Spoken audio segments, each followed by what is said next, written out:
আমাকে সাংবাদিক ভাইরা একটা অভ্যাস আছে আমাদের সাংবাদিক ভাইদের, এটা ভালো না খারাপ আমি বলতে চাই না, ওনারা শুধু ঝগড়া বাজিয়ে দিতে চান। আমি বিশ্বাস করি যে আমরা সবাই যদি আজকে এইটুকু বুঝতে পারি যে আমাদের দেশটা আমাদের, এর ভবিষ্যৎ আমাদেরকে নির্মাণ করতে হবে। ওই আমেরিকা থেকে এসে ট্রাম্পও তৈরি করে দেবে না, বা আপনার চীন থেকে শি এসেও এটা করে দেবে না, অথবা ভারত থেকে মোদিও আমাদের ধাক্কা দিয়ে কিছু করতে পারবে না। এই যে বিষয়গুলো, এটা আমাদের মধ্যে, আমাদের মনের মধ্যে, আমাদের অন্তরের মধ্যে গেঁথে নিতে হবে, গেঁথে নিতে হবে। আমাকে সাংবাদিক ভাইরা একটা অভ্যাস আছে আমাদের সাংবাদিক ভাইদের, এটা ভালো না খারাপ আমি বলতে চাই না, ওনারা শুধু ঝগড়া বাজিয়ে দিতে চান। আপনার দেখবেন টকশোতে যারা অ্যাঙ্করে কাজ করে, ওর কাজ হচ্ছে শুধু ঝগড়া লাগিয়ে দেওয়া। আমার কাছেও আমার সাংবাদিক ভাইরা আমার খুব প্রিয়, তারা অত্যন্ত একেবারে ছোটো ভাইয়ের মতো। আমার কাছে এমন একটা বিষয় পাঠিয়েছে যেটা নিয়ে কথা বলতে বলেছে, কিন্তু আমি তাই হতাশ করছি যে আমি সেটা নিয়ে কথা বলবো না, কারণ আমি এটা বলতে চাই না।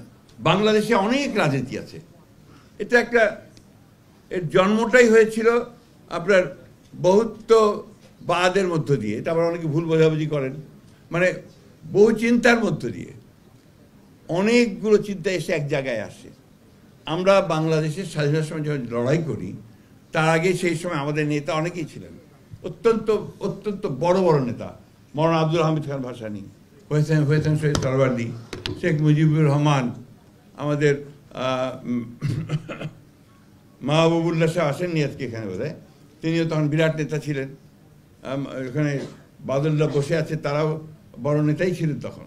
তো আমাদের এক একজনের একটা চিন্তা ছিল, সেই চিন্তাগুলো ছিল যে কেউ আমরা সমাজতন্ত্র করব, কেউ সমাজকে পাল্টে দেব, কেউ কমিউনিজম করব, কেউ ধর্মীয় ব্যবস্থাকে এখানে প্রতিষ্ঠিত করব, ইসলামকে প্রতিষ্ঠিত করব, সব মিলিয়েছিল। তারপরে যুদ্ধ শুরু হয়েছে, তখনকে আমরা সবাই এক হয়েছি, এক হয়ে সে লড়াইটা লড়েছি। আজকে 24-এও সে একই ঘটনা ঘটেছে, বিভিন্ন চিন্তা ভাবনা নিয়ে আমরা এসেছি। যেদিন ছাত্রদের উপরে গুলি শুরু হয়েছে, তখন কিন্তু সবাই নেমে এসেছে রাস্তায়, ঠিক না? তো আজকে সেই একইভাবে আসুন আমরা সবাই এক হয়ে যাই।